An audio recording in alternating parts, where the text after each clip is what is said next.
नमस्कार, IBC 24 देख रहे हैं आप और मैं हूं आपके साथ छाया चौधरी। इस बुलेटिन में मध्य प्रदेश की तमाम खबरें आप तक पहुंचाएंगे। शुरुआत करेंगे हेडलाइन के साथ।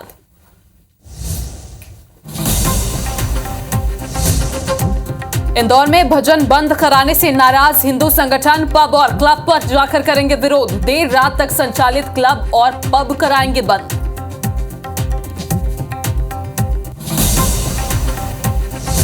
मुरैना में बदमाशों ने की युवक की गोली मारकर हत्या। परिजन समेत ग्रामीणों ने शव रखकर किया जाम। आरोपियों पर जल्द कार्रवाई की मांग।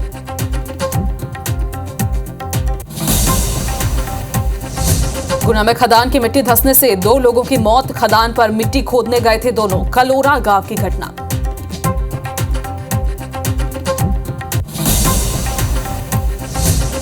रतलाम में आपसी विवाद में 2 पक्षों में मारपीट, 4 लोग घायल, इलाज जारी। चिखलाना गांव की घटना। ग्वालियर में शादी समारोह में हर्ष फायरिंग। कार की छत पर डांस करते हुए युवकों ने किया फायर। डबरा का बताया जा रहा वायरल वीडियो।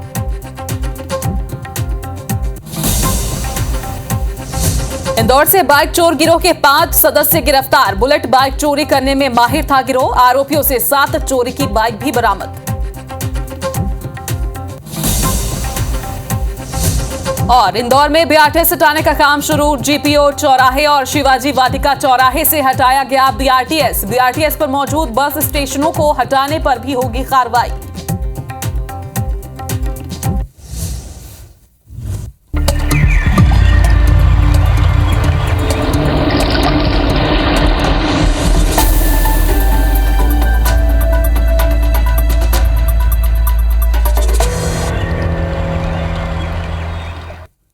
चलिए बुलेटिन की शुरुआत करते हैं। इंदौर से मिल रही बड़ी खबर के साथ। हिंदू संगठन आज पब और क्लब बंद कराएगा। देर रात तक संचालित हो रहे क्लब और पब बंद कराए जाएंगे। मंदिर में भजन बंद कराने से हिंदू संगठन नाराज हुए थे, जिसके बाद उन्होंने विरोध का अख्तियार करते हुए पब और क्लब पर जाकर विरोध करने लगे। पब और क्लब को बंद करवाया। एक बार फिर से उनका विरोध इस तरह देखने को मिल रहा है।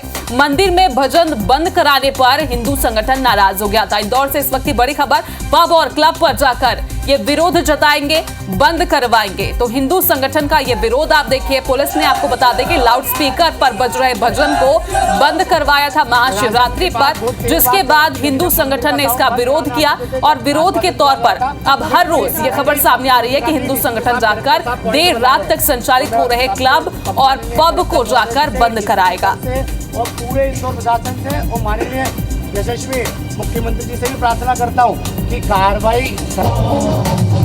और इसी खबर पर अंशुल मुकाती हमारे साथ सीधे लाइव जुड़ रहे हैं। तो अंशुल, पहले पुलिस की कार्रवाई जिसके विरोध में हिंदू संगठन का गुस्सा, अब किस तरह से हिंदू संगठन यहां पर विरोध कर रहे हैं? जी बिल्कुल, आपको बता दूं बुधवार का पूरा घटनाक्रम था, जब बुधवार को शिवरात्रि के दिन जो है विजयनगर थाने के पास में ही जो मंदिर है कालका माता मंदिर, वहां पर देर रात तक भजन चल रहे थे और पुलिस ने जाकर के इन्हें बंद करा दिया था। पुलिस अधिकारियों का कहना था कि जो भजन है देर रात तक नहीं बजाए जा सकते, क्योंकि कलेक्टर की गाइडलाइन है लाउड स्पीकर और तेज आवाज़ में म्यूजिक न बजाने की। इसी को लेकर के हिंदू संगठन के कार्यकर्ता भड़क गए थे और सामने ही चल रहे पब को लेकर के उन्होंने आपत्ति जताई थी और कहा था कि जब मंदिर के स्पीकर बंद कराए जा सकते हैं तो पब को बंद क्यों नहीं कराया गया। और इसकी नाराजगी जताते हुए वे पब बंद कराने पहुंचे थे। आज शनिवार का दिन है और आज शहर में कई ऐसे पब और क्लब हैं जो कि लेट नाइट तक संचालित होते हैं और इसी को लेकर के अब हिंदू संगठन के कार्यकर्ताओं ने आज से इन पबों को बंद कराने की जिम्मेदारी जो है खुद के ऊपर ली है। हिंदू संगठन के नेताओं का कहना है कि पुलिस ने जिस तरह से मंदिर पर कार्रवाई की उस तरह से पब और क्लब पर कार्रवाई नहीं करती, इसीलिए अब हिंदू संगठन के कार्यकर्ता जो हैं इन पबों को बंद करा के, कलेक्टर की गाइडलाइन है कि रात को 10:30 बजे के बाद किसी भी प्रकार के पब और क्लब को संचालित नहीं किया जा सकता है। तो उसी को ध्यान में रखते हुए और उसी आदेश का पालन कराते हुए आज हिंदू संगठन के कार्यकर्ता जो हैं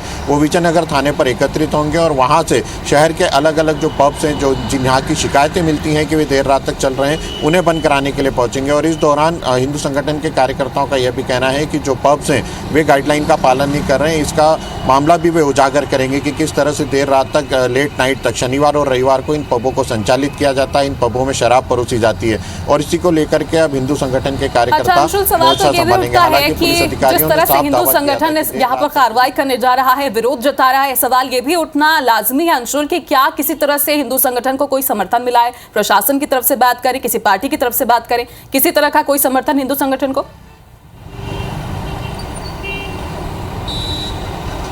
हाँ जी, बिल्कुल बता दूं कि हिंदू संगठन कार्यकर्ताओं को किसी प्रकार का समर्थन नहीं है।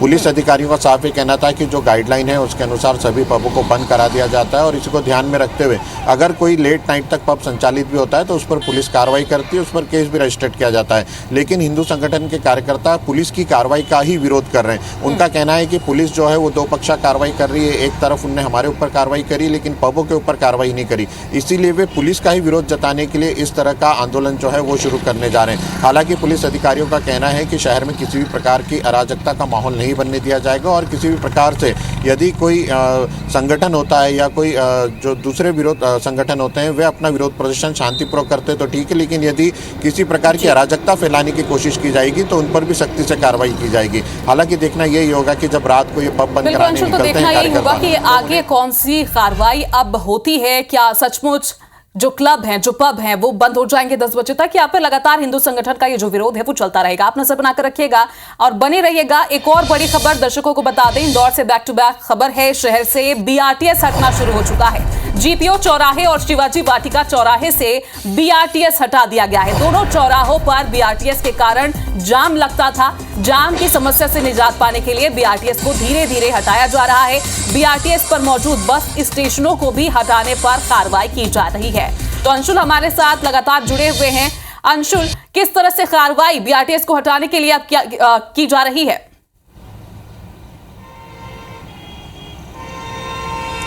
जी बिल्कुल, आपको बता दूं डॉक्टर मोहन यादव खुद बीआरटीएस को हटाने की बात कह चुके थे, लेकिन एक याचिका जो है वो जबलपुर हाईकोर्ट में चल रही थी और जब जबलपुर हाईकोर्ट से कोर्ट के द्वारा निर्देश दिया गया है कि अब बीआरटीएस को हटाया जा सकता है तो उसके बाद इसकी पूरी कार्रवाई जो है शुरू की गई और कल देर रात से बीआरटीएस को हटाने का काम जो है वो इंदौर में शुरू हो गया है। हम इस वक्त जीपीओ चौराहे पर खड़े हैं और जीपीओ चौराहे पर ही इस बीआरटीएस को तोड़ने का काम और इसकी जो रेलिंग है उसे हटाने का काम जो है यहाँ से शुरू कर दिया गया है। यानी कि अब जो यहाँ बीआरटीएस बस लेन में चलने वाली बसें थी अब वे मिक्स लेन में चलेंगी और इसे पूरी तरह से हटा दिया जाएगा। हालांकि ये कार्रवाई जो है ये शुरुआती दौर में जीपीओ चौराहे से शुरू की गई है। अभी बीआरटीएस में कई बस स्टेशन जो है वह बने हुए हैं, कई प्रकार के सिग्नल जो हैं उन्हें बदला जाना है, लेकिन सबसे पहली कार्रवाई जो है वो जीपीओ पर की गई है। यहाँ से रेलिंग को हटाया जा रहा है और यहाँ पर जो स्ट्रक्चर बनाया गया था बस लेन के लिए जिसमें कि बसों को संचालित होना था उसे तोड़ा जा रहा है और अब इसी चौराहे से जो बसें हैं, जो बीआरटीएस में चलने वाली आई बसें हैं, उन्हें मिक्स लेन में यहाँ से भेजा जा रहा है। यानी कि अब जो बीआरटीएस हटने की कवायद थी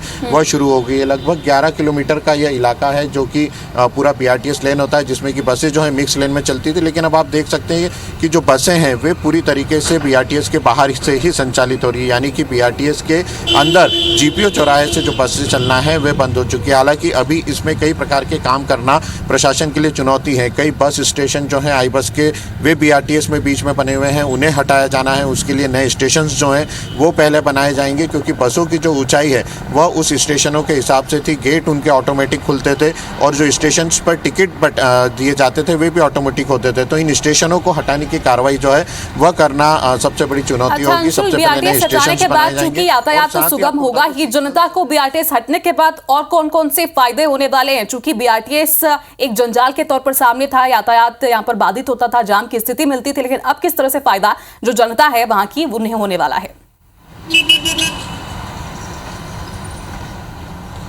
बिल्कुल, आपको बता दूं कि बीआरटीएस हटने का फ़ायदा जनता को तत्काल तो नहीं मिल सकता क्योंकि बीआरटीएस जहां से हटाया जा रहा है वहां कई जो बीच में चौराहे आ रहे हैं वहां पर अब ब्रिज जो है वो बनाए जाएंगे, कई फ्लाईओवर का निर्माण होना है। इसीलिए जो बीआरटीएस है उसे हटाने की प्राथमिकता खुद डॉक्टर मोहन यादव ने दी थी और उन्होंने अपने बयान में ये कहा भी था कि जहाँ जहाँ से हम बीआरटीएस हटा रहे हैं वहाँ पर ट्रैफिक की सुगमता के लिए हम फ्लाईओवर बनाएंगे। उसके जो सर्वे हैं वे चल रहे हैं और इसका काम जो है कई चौराहों पर शुरू भी हो चुका है। इंदौर के भोरगांव चौराहे पर बीआरटीएस जब नहीं हटा था उसके पहले से फ्लाईओवर जो बन चुका है और देवास्था के विजयनगर जैसे चौराहे जो हैं वहाँ पर जो फ्लाईओवर बनने का काम है वो शुरू हो चुका है। तो आने वाले 1-2 साल में जरूर इसका जनता को फायदा मिल सकता है क्योंकि बीआरटीएस हटने के बाद जो कुछ चौराहे थे जैसे जीपीओ चौराहे जो था, आप देख सकते हैं कि जीपीओ चौराहे पर सबसे ज़्यादा ट्रैफिक जो है जाम होता था, जो बॉटल नेक जिसे बोला जाता है। यहाँ पर आकर के सड़क की चौड़ाई जो है वो कम हो जाती थी जिसके कारण यहाँ पर जाम की स्थिति बनती थी। इससे जरूर आम जनता को तत्काल मुक्ति मिल जाएगी, लेकिन जब तक फ्लाईओवर्स नहीं बनते तब तक तक ट्रैफिक की सुगमता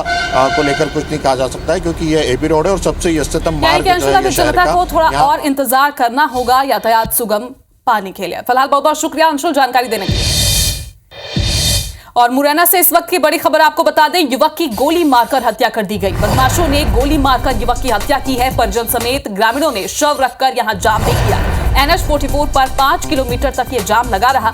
आरोपियों पर जल्द कार्रवाई की मांग परिजन यहां कर रहे थे। सिविल लाइन थाना क्षेत्र की घटना, देर रात की तस्वीर मुरैना से, जहां पर बदमाशों ने गोली मारकर युवक की हत्या की, जिसके बाद परिजनों का आक्रोश भी यहां पर देखने को मिला। और ग्वालियर से आपको बड़ी खबर बता दें, शादी समारोह में हर्ष फायरिंग की गई। कार की छत पर डांस करते हुए यहां पर फायर किया गया। डबरा का वीडियो बताया जा रहा है और ये वीडियो अब खूब वायरल हो रहा है। मामले की जांच में डबरा पुलिस जुटी हुई है। तस्वीरें आप तक पहुंचा रहे हैं। ग्वालियर की तस्वीर देखिए जहां पर फायरिंग की गई। शादी समारोह में हर्ष फायरिंग का ये वीडियो है जो अब खूब वायरल हो रहा है।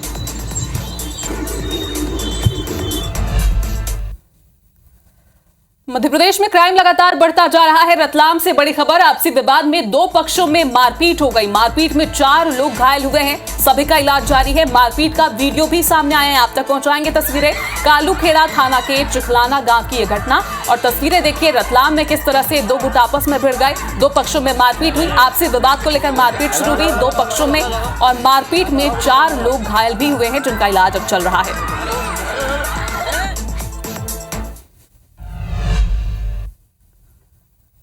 इधर दिल्ली विधानसभा चुनाव में आम आदमी पार्टी को मिली करारी हार का असर मध्य प्रदेश में भी दिखाई दे रहा है। राजधानी भोपाल के ओल्ड सुभाष नगर स्थित आम आदमी पार्टी के कार्यालय में ताला लगा दिया गया है। IBC 24 की टीम जब मौके पर पहुंची तो जानकारी मिली कि यह ताला आम आदमी पार्टी ने नहीं बल्कि मकान मालिक ने लगाया। मकान मालिक विवेक गंगलानी ने कहा कि पार्टी ने पिछले 3 महीने से किराया नहीं चुकाया है और ना ही बिजली का बिल भरा है। जब इनसे मांग की गई तो लगातार धमकाया जा रहा था। ऐसे में हमने इमारत पर ताला लगा दिया। वहीं पार्टी के लोगों ने देर रात आकर सामान भी निकाला। मकान मालिक के मुताबिक पार्टी पदाधिकारी रुपए नहीं चुकाते तो पुलिस में इसकी शिकायत भी की जाएगी। इन्होंने 2 महीने सही किराया दिया, ऐसा दिया कि बीच बीच चक्कर लगा के, फिर अब 3 महीने किराया नहीं दिया। अब किराया मांगा तो एक्चुअल क्या है, इधर उधर से फोन लगा के मेरे को धमकी दिलवा रहे हैं और डरा धमका रहे हैं, झूठे केस में लगाने के, फंसाने के। ये आप खाली कर दो। अब खाली करने का बोला तो जब से किराया ही नहीं दे रहे और बिल भी नहीं भरा उसका। आधा सामान ये लोग रात में 1:30-2 बजे आके निकाल के ले गए। तो मध्य प्रदेश में भ्रष्टाचारी अपनी चरम सीमा पर है। प्रदेश के अलग अलग शहरों से रिश्वतखोरी की खबरें आई हैं। पहली खबर सिवनी से है, जहां खाद्य आपूर्ति विभाग की कनिष्ठ आपूर्ति अधिकारी 40,000 रुपए की रिश्वत लेती हुई पकड़ी गई। शिकायतकर्ता के मुताबिक कनिष्ठ आपूर्ति अधिकारी कोई भी काम बिना पैसे के नहीं करती थी। दूसरी खबर हरदा से है, जहां RTO कार्यालय में पदस्थ बाबू 20,000 रुपए की रिश्वत लेते पकड़ा गया।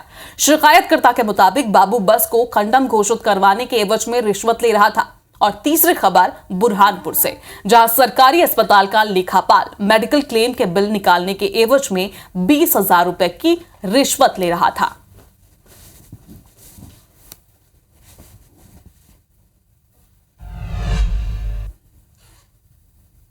अगली खबर सिवनी से, जहां छपारा में प्रशासन की लापरवाही से 6 गौवंशों की जान चली गई। 25 फरवरी को मुख्यमंत्री कन्या विवाह योजना के तहत हुए विवाह में भोजन को जमीन पर फेंक दिया गया।